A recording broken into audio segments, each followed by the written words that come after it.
Now we start with Russia-Ukraine. The Kremlin has stated that there is still room for negotiations in the standoff between Iran and the U.S., despite U.S. President Donald Trump's threat of military strikes on Iran.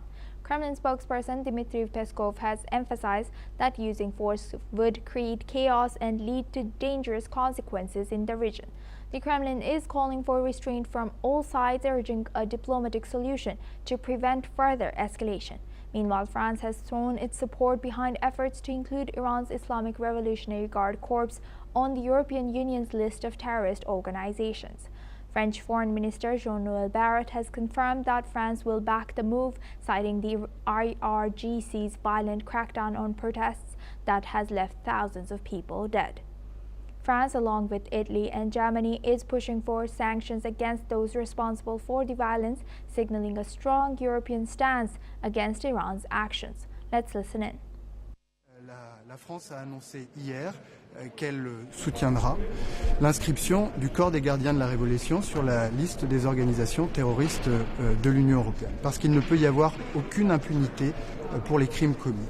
Le courage inouï des Iraniennes, des Iraniens qui ont été la cible de ces violences ne peut rester vain. C'est la raison pour laquelle nous prendrons aujourd'hui des sanctions européennes à l'encontre des responsables de cette répression. Membres du gouvernement, procureurs, chefs d'unité de police, membres du corps des gardiens de la Révolution, responsables du blocage d'Internet. Plus de 20 individus et entités verront leurs actifs gelés et se verront interdit l'accès au territoire européen.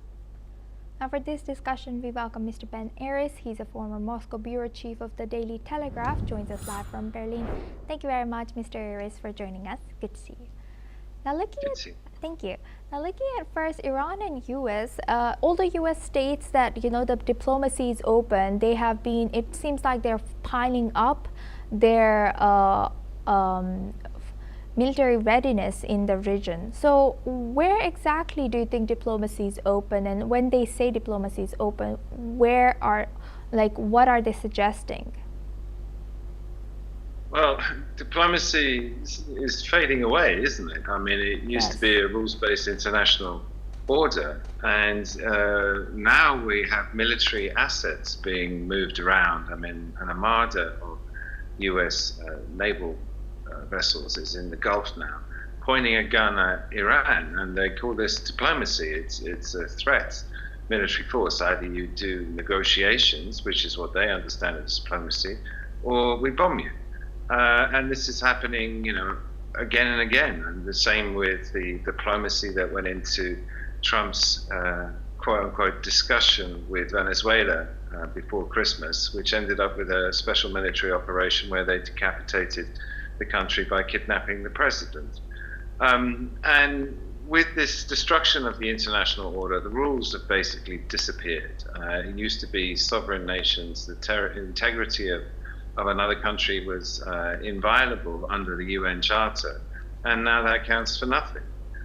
So the diplomacy that's actually going on, I think, is going on in the rest of the world, where the emerging markets, the global south, if you prefer, is actively building relationships, security deals, but economic deals as well, and diversifying away from Trump. And this is real diplomacy, and it's new as well, because it used to be under the auspices of the international organizations such as the IMF, the World Bank, things like that.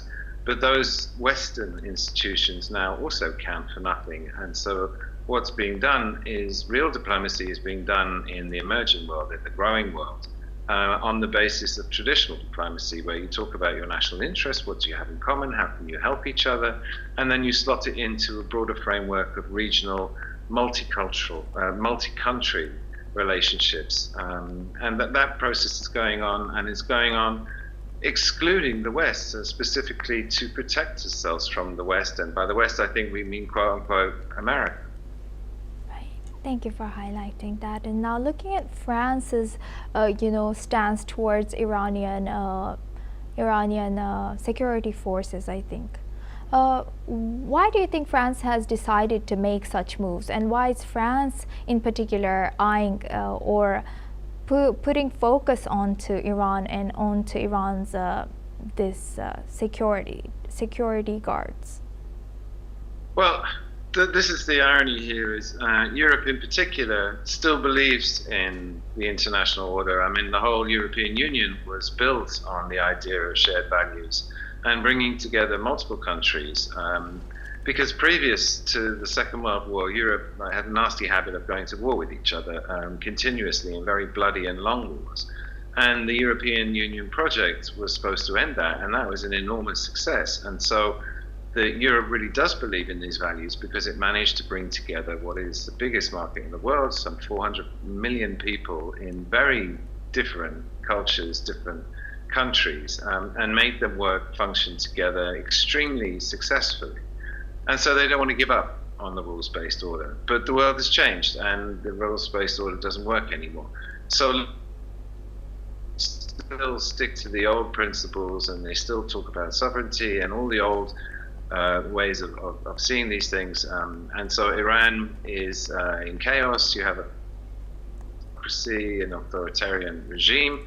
If you like, the people are very unhappy. They want change, and they're not getting it. And in Tehran, the authorities have just been mowing people down with machine guns. The estimates are vague, but something on the order of 20,000 people have been shot. That's tenfold what the previous killings have been. And Europe can't stand by and not condemn that because it runs against everything that they believe in. But at the same time, they're powerless now because the international order used to be backed by things like UN, and the UN could have a mandate to attack or send peacekeepers or close the sky, as it did, for example, in Libya, which went wrong. And they can't even do that. So they're helpless, and all they can do is make these statements. But as I say, they're a testament for a world, I think, that no longer exists. Right. And lastly, as you know, you highlight rule-based diplomacy, rule-based order is losing its power or its influence now. How is this return of great power competition reshaping democracy? Well, we go back to the 19th century. It's like who has the biggest army is in charge, and Trump has shown it that you argue with people. With Europe, the argument has been over tariffs and economics, and he's not able to use military force against Europe. But then look at Greenland. There's an example of an argument. He wants the resources, the minerals in Greenland, and there he is willing to use military force against the EU. And so, as I say, we're in a ruleless world anymore. And what do you do as a European Union? I mean, the Danes started sending troops to protect Greenland, and the idea of a US soldier killing a Danish soldier, then the whole NATO security organization or arrangements just falls to pieces immediately, which nobody wanted to do. And Europe is also in a position where it's been relying on American security since the Second World War, and suddenly Article 5, the NATO collective security agreement, doesn't count, or at least no one has any confidence in it. I mean, what happens if Russia marches into the Baltics? The Baltics were saying yesterday that they believe that Russia's going to come and invade them. And nominally they're a NATO country, nominally they're covered by Article 5, nominally as soon as the Russians cross the border, then that triggers NATO reaction, Europe will come to its military aid, and so would the States. And it's that last bit, no one has any confidence that that would happen. And then you'd end up with a direct clash between Europe and Russia. And currently the state of the European defenses is such that Russia would actually win that war and need America's help. And there's no guarantee that Trump would come to Europe's aid. Yes. Thank you very much, Mr. Aris, for sharing that insight. Please stay with us as we come back to you.